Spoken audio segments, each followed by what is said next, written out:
Assalamualaikum warahmatullahi wabarakatuh. Jumpa lagi dengan saya Kang SM. Tentunya masih sama di channel Aris Tenan iki. Di video kali ini saya akan membawakan kisah lama, kisah veteran Mapala, kisah yang sangat pedih, merinding, haru, yang bercampur jadi satu, yang pernah saya dengar dari lisannya langsung. Baiklah, tak usah lama-lama lagi, kita langsung masuk ke ceritanya. Namaku Doni. Aku salah satu mahasiswa di perguruan tinggi yang ada di Jakarta. Aku ingin sekali menceritakan pengalamanku dengan sahabat kampusku yang telah lama meninggalkan aku, keluarganya, bahkan semua yang ada di bumi ini tanpa sedikit pun ucap perpisahan.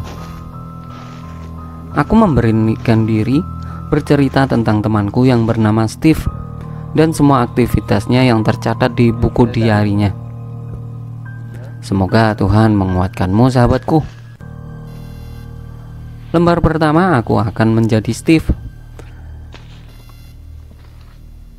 Pagi yang cerah, walaupun bosan, selalu menggelayuti tubuhku. Kuseret tubuh ini menuju kamar mandi hanya untuk mencuci mukaku. Tampak kusut bukan karena tak tidur tadi malam, namun aku sedih akan ucapku, wahai perempuanku, di kala senja yang tanpa kata. Kau perempuanku, kau sakiti diriku melebihi apa yang aku rasakan selama ini. Tak tahukah kau bahwa aku sudah muak dengan kekosongan serta kebohongan dunia? Yalah, bagaikan bangkai yang larut dalam lautan lepas. Senin, kuberanikan diriku keluar rumah. Rumah yang penuh bahagia, rumah yang sekarang penuh lara. Di pagi, aku menaiki Kopaja bobrok dengan supir yang tak ada budi sama sekali. Dilibasnya, semua jalanan bagaikan sirkuit balap baginya. Bahkan tak heran bila Pak Tua mengemudi bajai oren itu marah karena ketololanmu, wahai supir Kopaja.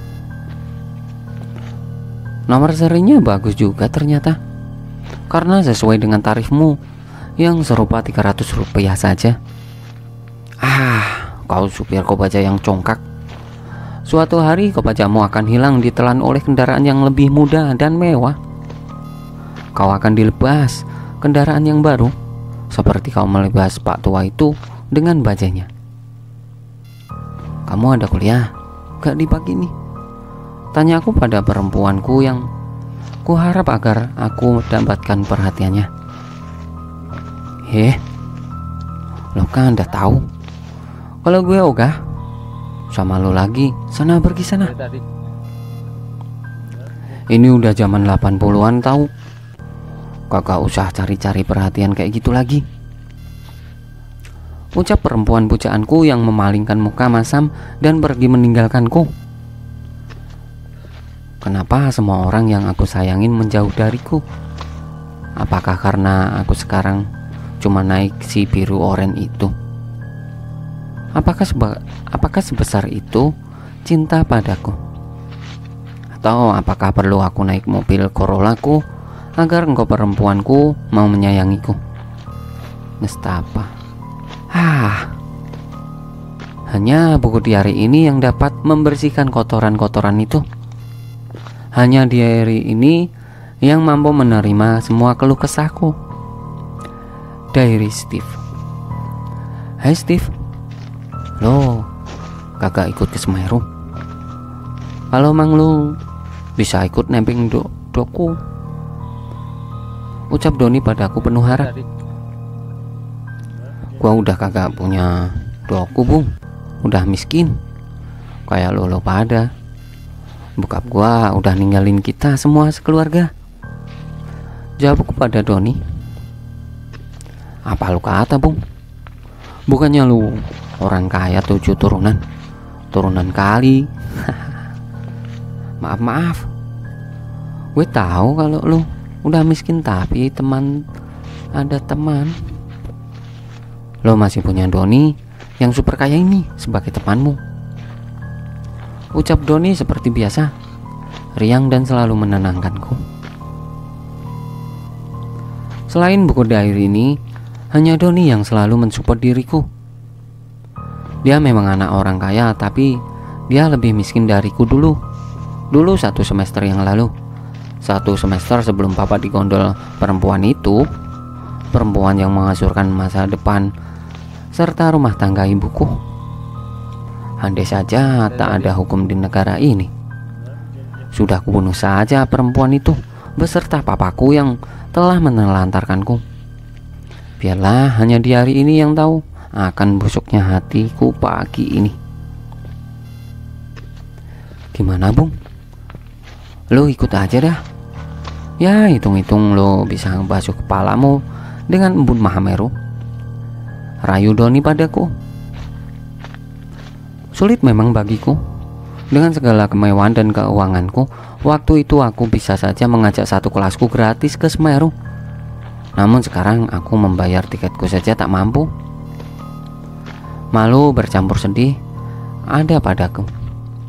Sudah miskin, ditinggal pacar, gak bisa menyalurkan hobi lagi.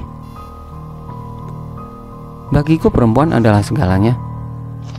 Namun bagi perempuan-perempuanku, aku sekarang hanya seogok daging dengan baju bekas orang kaya yang selalu naik kopaja. Geretuku akan nasibku dengan segala keburukan yang kualami. Sudahlah Steve, gak usah melamun gitu. Gua dulu juga sering lo bayarin kan.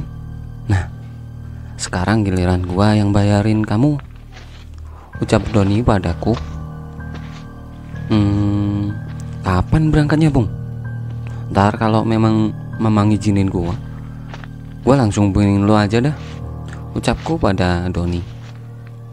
Oke Bung, gua tunggu ya, jawab Doni kemudian. Seharian aku di kampus tanpa mengisi lambungku ini. Bagaimana diisi? Buat naik kopaja saja aku bingung. Sungguh nasibku sangatlah memprihatinkan karena ulah papaku si buaya darat itu. Aku berjanji akan membuatnya menangis terseduh-seduh di bawahku. Masih di bulan yang sama, bulan di mana para pendaki akan berbondong-bondong memanjakan mata dan hatinya. Di bulan itu akhirnya ditentukan keberangkatan kami untuk menuju ke Mahameru. Bung, gua cuma bawa perlengkapan ini aja, gak ada duit buat beli bahan makan. Kalau minta punya lo aja boleh gak? Pintaku pada Doni. Doni memang bagaikan penyelamatku. Dia sudah mempersiapkan kebutuhanku dan memberikan padaku secara cuma-cuma. Kami berangkat bukan berdua saja, masih ada 4 orang lagi.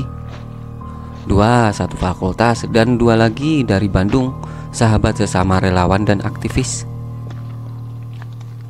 Di stasiun Pasar Senen kami sudah beli tiket PP ke stasiun Kota Malang baru.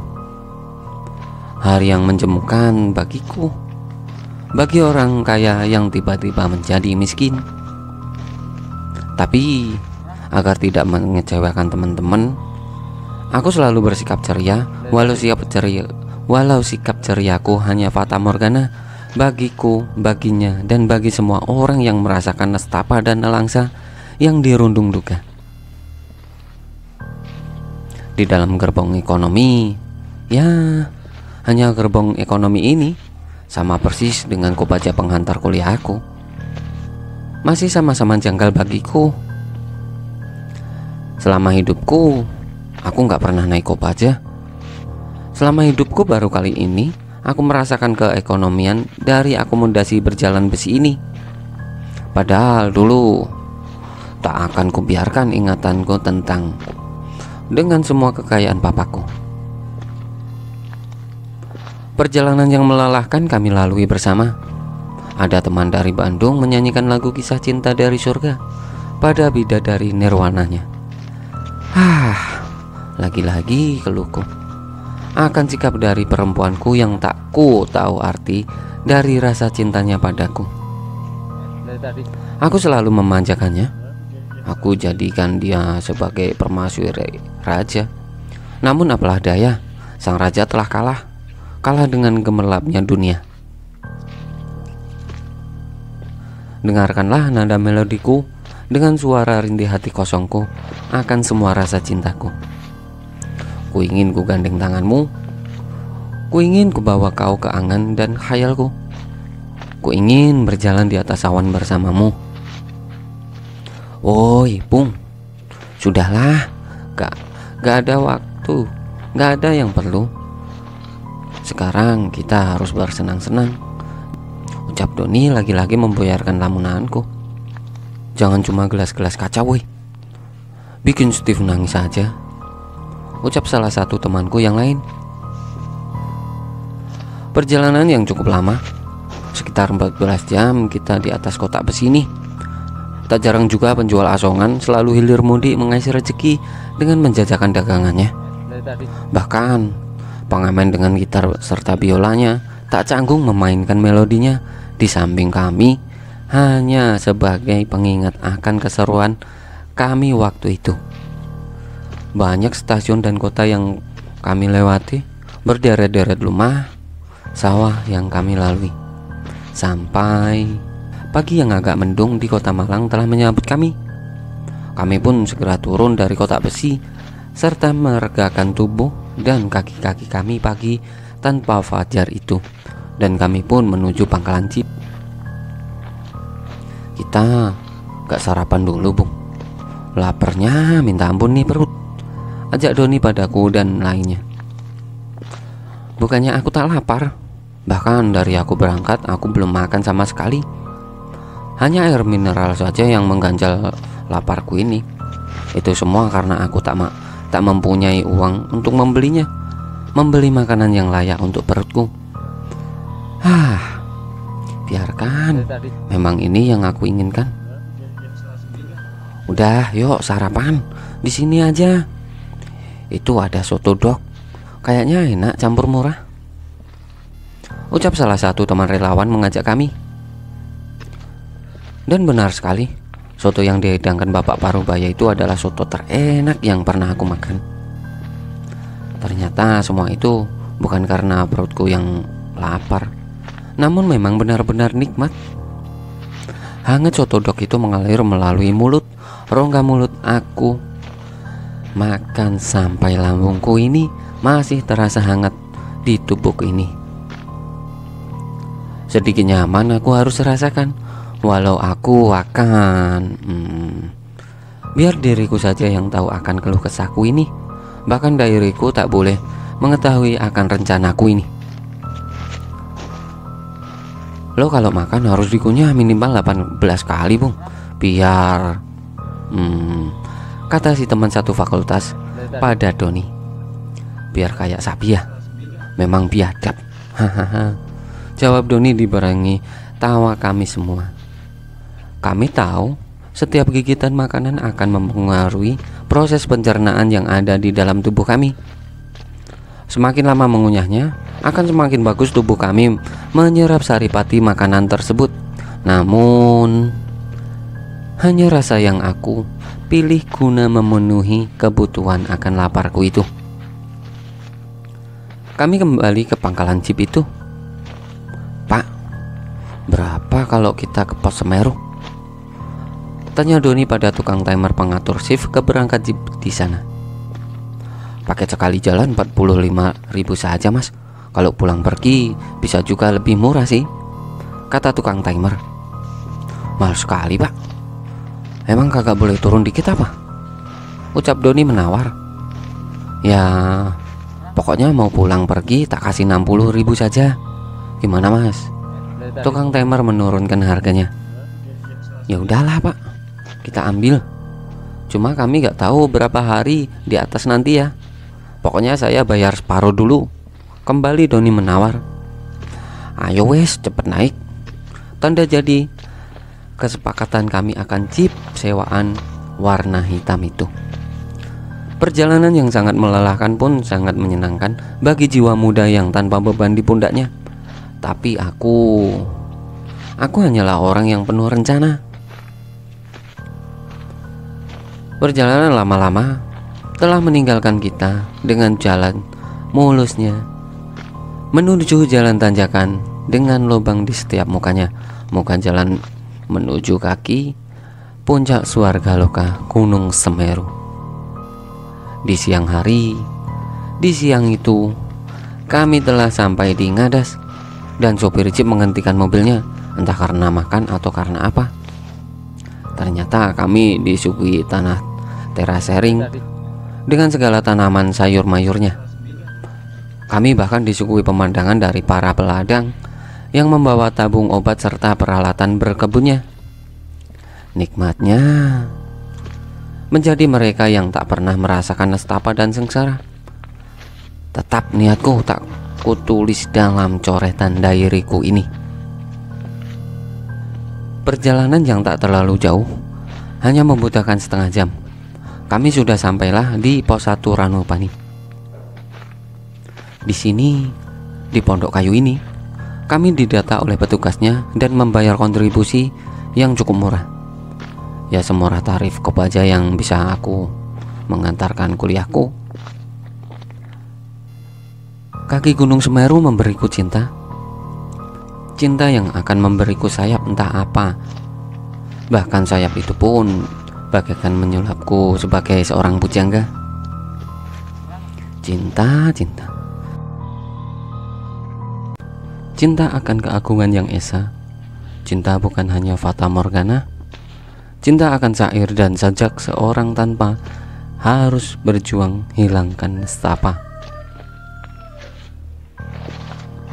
Sangat sederhana pos pertama Semeru ini.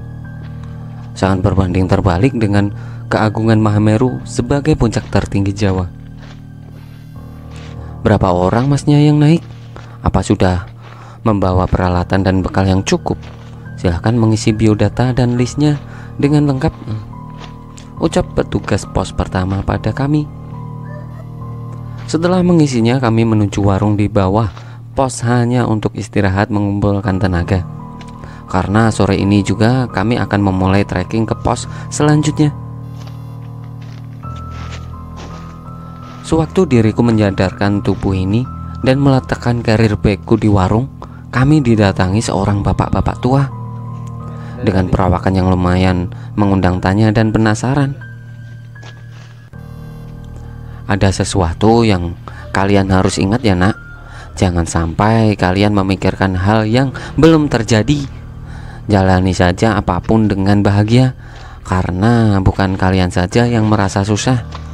Semua orang akan diberi kesusahan sesuai dengan kemampuannya masing-masing, kata lelaki tua itu. Kami semua pun tersontak dan terkejut dengan ucapan bapak tua ini. Siapakah beliau sampai mampu membaca pikiran kami, atau setidaknya pikiranku? Saya Dipo nak. Biasanya orang-orang memanggilku Mbah Dipo.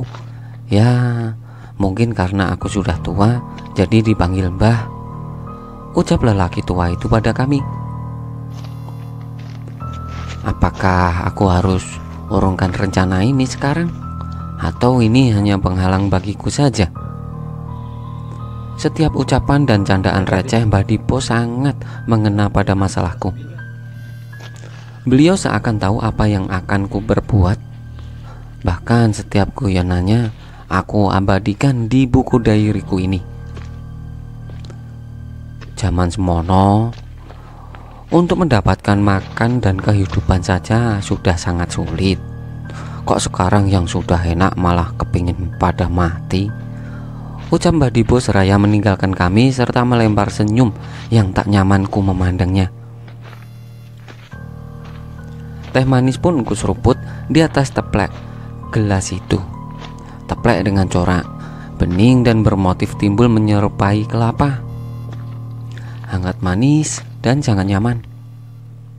Si Doni tak hentinya menghisap sebat rokok merek nonanya, hanya sebagai penghilang rasa dingin di kaki Raja Gunung Jawa ini. Aku tetap aku yang penuh kekosongan jiwa akan nestapa dan nelangsa. Senja pun mengharuskan kami untuk melakukan perjalanan ini. perjalanan yang bagi para pembawa cinta berseri. Dengan cuitan perenjak gunung nan cantik, kulangkahkan ke atas menemui Swarga Dipa. Lompatan hanyalah kiasan, lompatan bukan tangisan. Lompatanku akan segala rasa koyak akan derita. Hai, boleh ikut naik bareng kak? Sapa gadis berjaket merah. Perempuan. Ya, perempuan lagi yang menghampiri kami. Apa yang perempuan ini akan lakukan? Kenapa dia sendiri di sini? Mana temannya? Mana pula rombongannya? Boleh? Jawabku pada perempuan itu. Kenalkan, namaku Patricia. Aku dari Semarang. Ucapnya sembari melempar senyum pada kami. Dengan cepat bagaikan alap-alap Jawa, si Doni menyambar dan menjabat tangan Patricia. Namaku Doni. Ini temanku Steven. Dan yang 4 itu para... jangan. Mereka nggak penting kau kenal. Hahaha. Ucap Doni seakan tak rela kalau dia dapat saingan dari kami. Aku pun sejenak melupakan masalahku dan ikut tertawa karena kelucuan dan kekonyolan Doni si Raja Rimba temanku ini. Oke, kita naik yuk, keburu gelap, ucap teman Bandungku. 4 orang ada di depan, disusul Doni di posisi kelima, Patricia, dan aku di barisan terakhir. Tak ada rasa apapun waktu itu, hanya lambaian daun kering yang sesekali menyapu wajahku yang tertutup dengan masker. Kurasa dan tercium bau seorang wanita di depanku, entah karena bau tubuhnya atau parfumnya yang membuatku merasa senang. Wangi sekali bila kita berjalan di belakang perempuan. Perempuan penakluk gunung, perempuan dengan sejuta tenaga, dan hanya perempuan yang bertekad baja. Di balik tubuh indahnya terdapat otot yang sangat mengagumkan. Wahai perempuan pendaki, kau diciptakan dengan segala kelebihan. Kelebihan yang tak semua manusia memahaminya. Hanya manusia yang beruntunglah yang dapat memilikimu dalam rangkuhan cinta.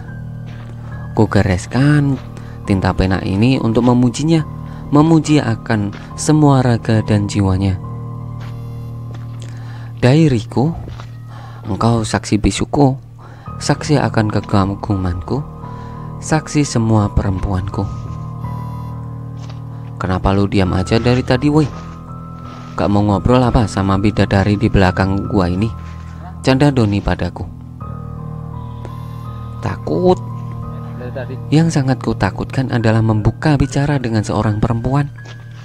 Perempuan dengan wangi tubuh itu, perempuan dengan pundak kaku itu, perempuan dengan senyuman yang sangat manis itu. Iya.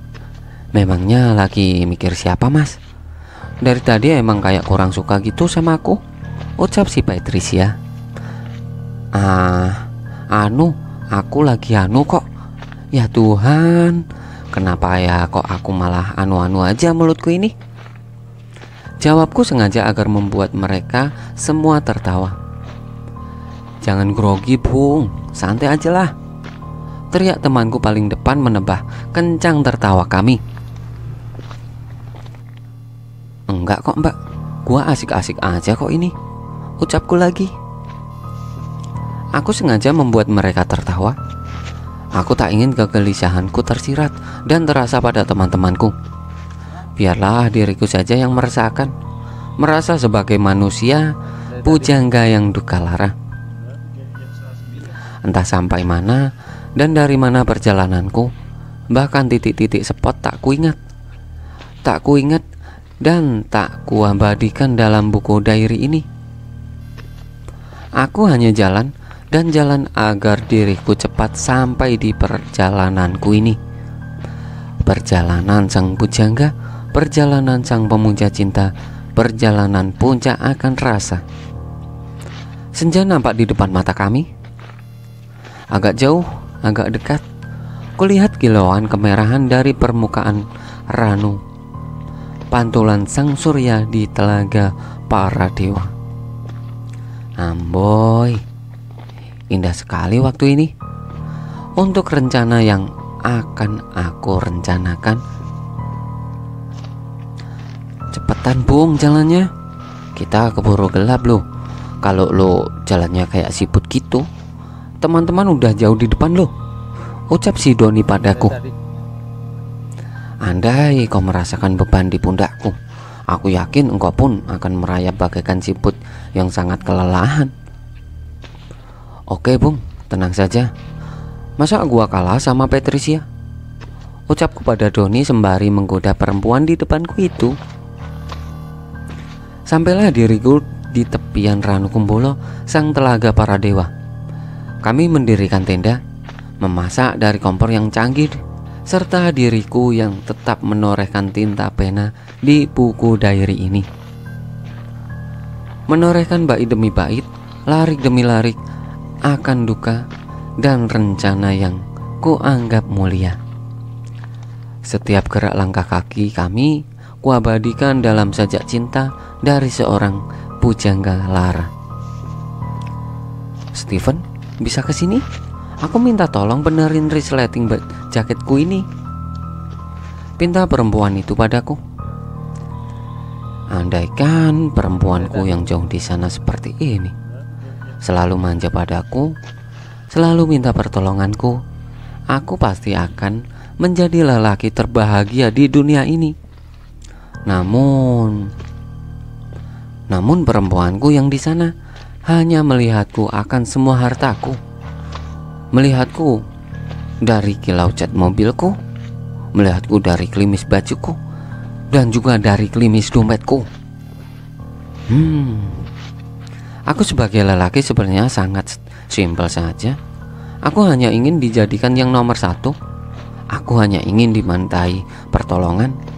Aku hanya ingin kau para perempuan bermanja-manja padaku. Larut dalam anganku. Hei, cepet dong, masa malah bengong gitu? Ucap Patricia lagi padaku. Oke, tenang saja, gua bisa kok benerin resletingnya. Cuman gua, ucapku. Kenapa woi? Tolong buka aja. Orang emang gak bisa kebuka gini. Cuma gak usah ngeres otaknya, ucap Patricia padaku sambil tersenyum. Ku hampiri perempuan itu, ku pegang kerah jaketnya, ku paksakan resleting itu agar terbuka tanpa memperlihatkan keindahan di dalamnya. Gemetar terasa. Tangan ini yang tak pernah sekali membuka paksa dari penutup dada bidadari yang entah dari mana. Terbukalah resletingnya.